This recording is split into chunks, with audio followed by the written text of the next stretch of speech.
Hi and welcome to the Arsenal Circle, here to talk to you about the top 23 rated players in FIFA 23 from the Premier League. So let's get started. I haven't looked at these before, so this is kind of a raw reaction. At 86 we have Laporte and we have Mendy. I think both of these ratings are fair.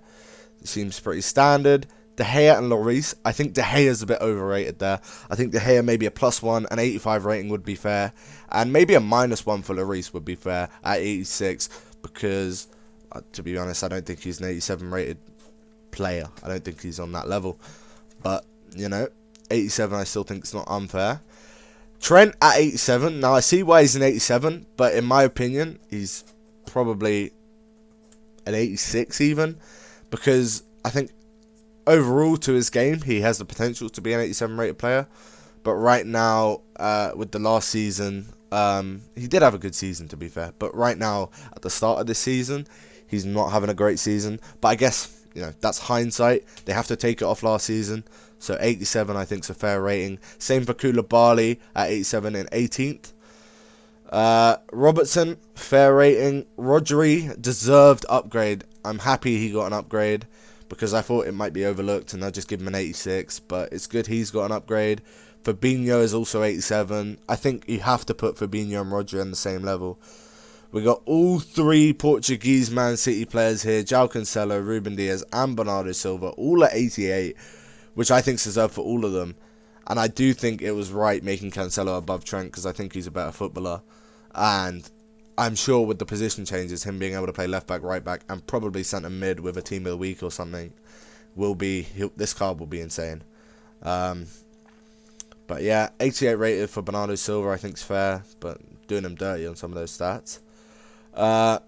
Next up we got Erling Haaland and Ngolo Kante. Now Erling Haaland being 88 rated I think is ridiculous. He can easily be 90 rated, but for me I'd have him 89 this year, just a +1.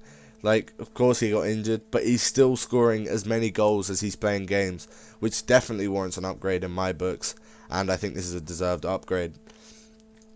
Ngolo Kante is also a problematic one. I think he's way too high, because if we look at Kante, this is the best CDM in the league. Fabinho and Rodri are performing at a better level than Kante right now, but I get that we can't give him too much of a downgrade, because he's not had a terrible season, and they gave him 90 last year.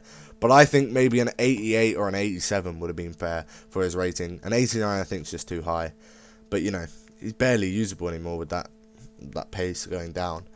So, you might as well use fodder anyway. Edison, I'll talk about Edison and Edison first. Yeah, both 89, both the same rating, I think is fair. I think you could +1 and -1 to both, and it would also be fair. They are just around that rating.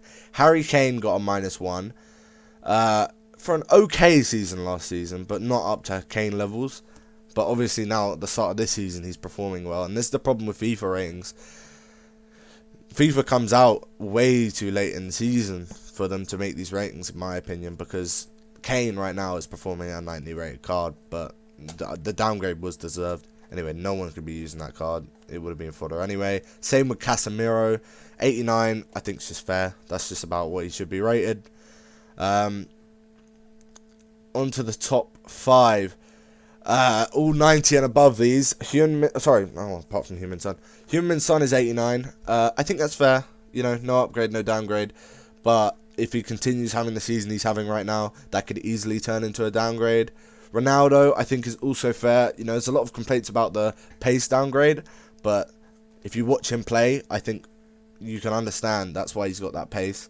Yeah, Ronaldo's card, 90 rated, I think is fair. Van Dyke, this is an upgrade I don't understand. I really think Van Dyke is an overrated baller right now. Yes, he has been one of the best centre-backs in the league for the past 4 seasons or so, but last season it was kind of average in my opinion, and this season he's not playing well, and the season before that he was injured, so I don't see how he's on 90 level. I think he should be 88. I think he should have got -1, because I think he's on the same level as Ruben Dias right now, but they warranted a +1 and gave him a 90 rated card, which I don't think is outrageous, but in my opinion I think it should be 88. Salah being 90, completely fair, completely deserved. But I do think he'll go back down to 89 with the season he's having so far. But he deserves a 90 for this season for sure. And coming in at number 1, we have Kevin De Bruyne, which, of course, he's number 1. He's also joint highest overall in the game. And, yeah, deserved rating for him. It's just a shame that his pace is that low, you know, for a FIFA card. But, yeah, 91 rated for Kevin De Bruyne. He is arguably the best midfielder in the world, arguably the best player in the world. So, completely deserved rating for him. And that's what I thought about the FIFA 23 ratings. Let me know if you agreed or disagreed in the comments, and please remember to like and subscribe. Thank you for watching. Bye.